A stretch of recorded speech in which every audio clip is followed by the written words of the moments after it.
Have absolutely no idea what it is I'm doing. I know I wanted to do this, but I couldn't figure out how to get it done. Wow. What do you know about this? What do you know about tapping into the spirit? I mean, when you live by rationality, when everything has to be something that you can quantify, something you can touch, something that you can calculate or see. What happens when you're required to step out on a limb and do something that you can't calculate? When you have to do something that requires you to make a decision that's not based on fact, numbers, you can't see what's going to happen. You can't predict what the outcome is going to be. What do you do? How do you react? For me, I tap into something called faith. It's really a spirit thing. If you close your eyes and you imagine how things can turn out, and you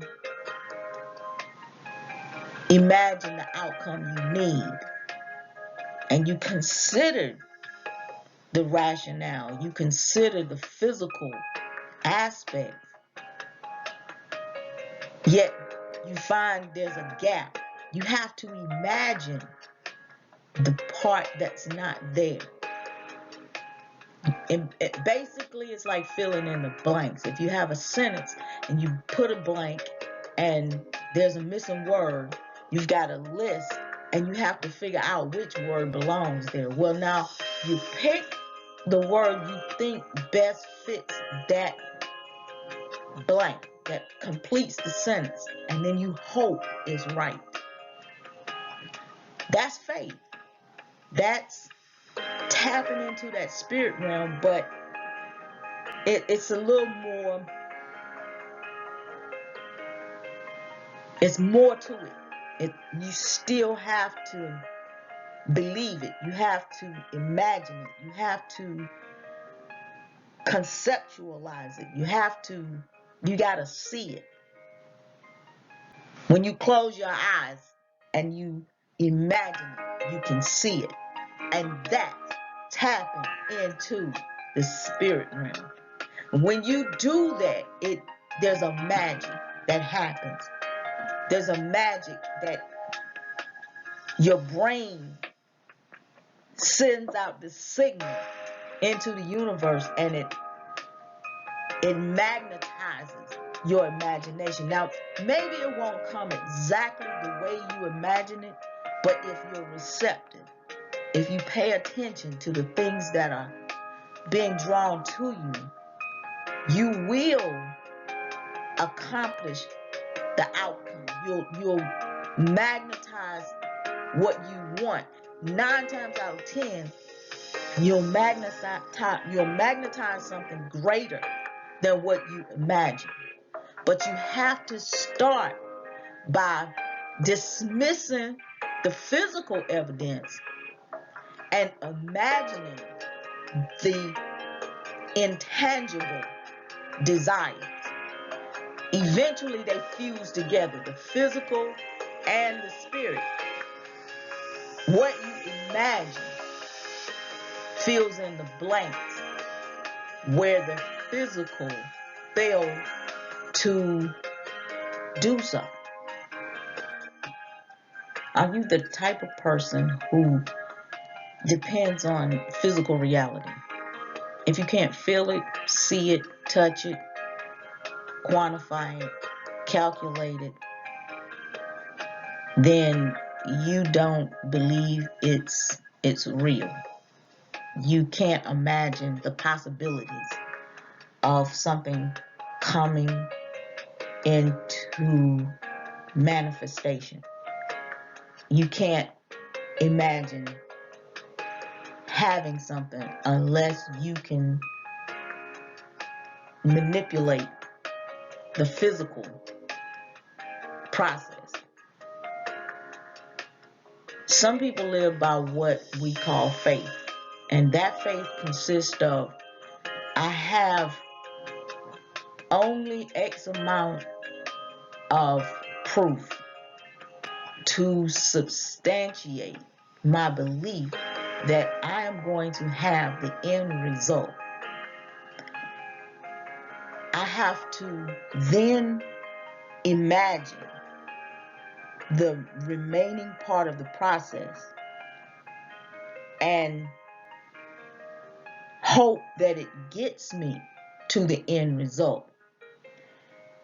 That imagination is my brain sending out a signal, asking for the help that I need to bridge me from the seen into the unseen. When I imagine what I want, my brain sends out an SOS. It says, look, I'm looking for this.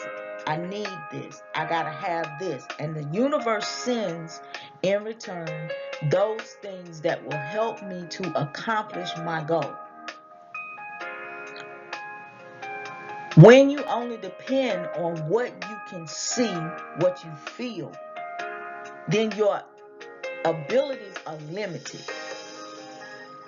And it's hard to move forward and accomplish the goals that you have set.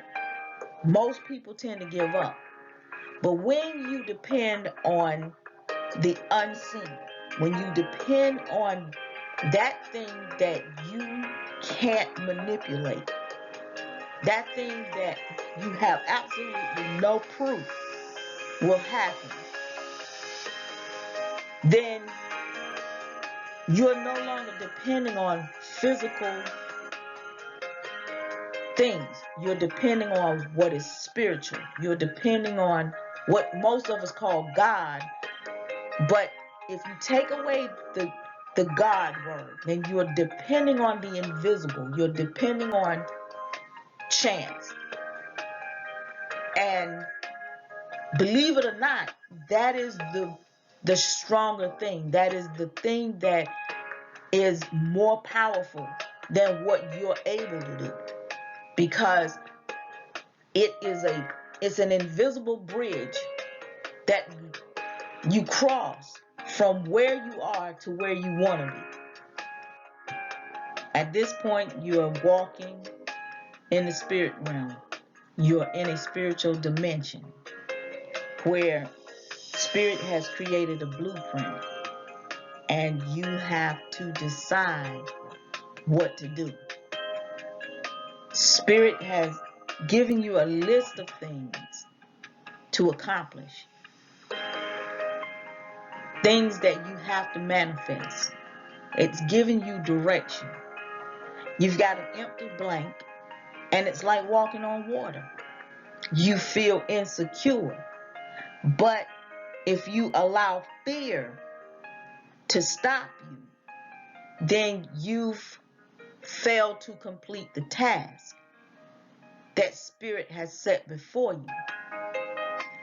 Faith without works is dead. That's the perfect axiom. Only in this case, it's imagination without works. You can imagine it, but you have to apply physical action to what you have imagined. The awesome thing about walking in the spiritual dimension and listening to the directions of spirit is you learn how to connect the dots. Synchronicities or meaningful coincidences happen, and they lead you from one place to another. They open doors of opportunity. You might meet a person who knows a person, or you might find yourself in the middle of a conversation that connects a dot to something that you're trying to do. You might, if you're looking for a job and you tell one person and that person knows exactly where you need to go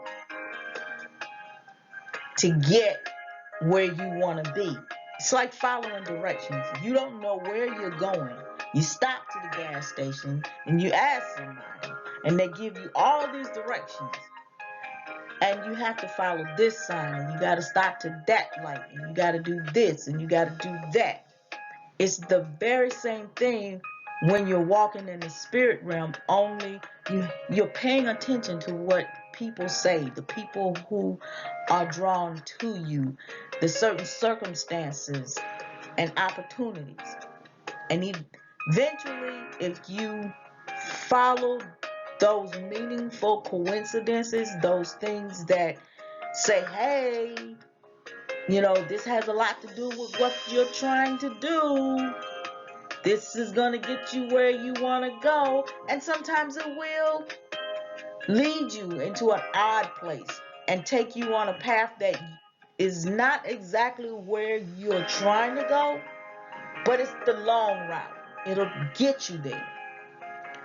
More than likely, the reason you're going that route is because there's a lesson that you're going to need in order to complete your destiny or reach your destination.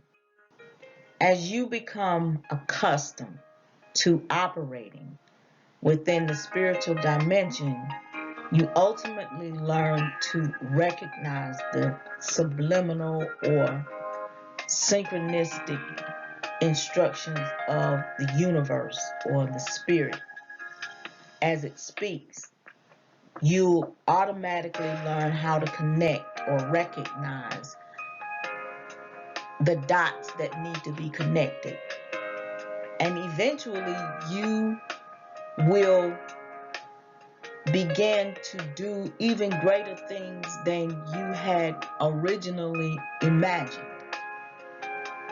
Many times you will start at one point with certain ideas of how you want things to be.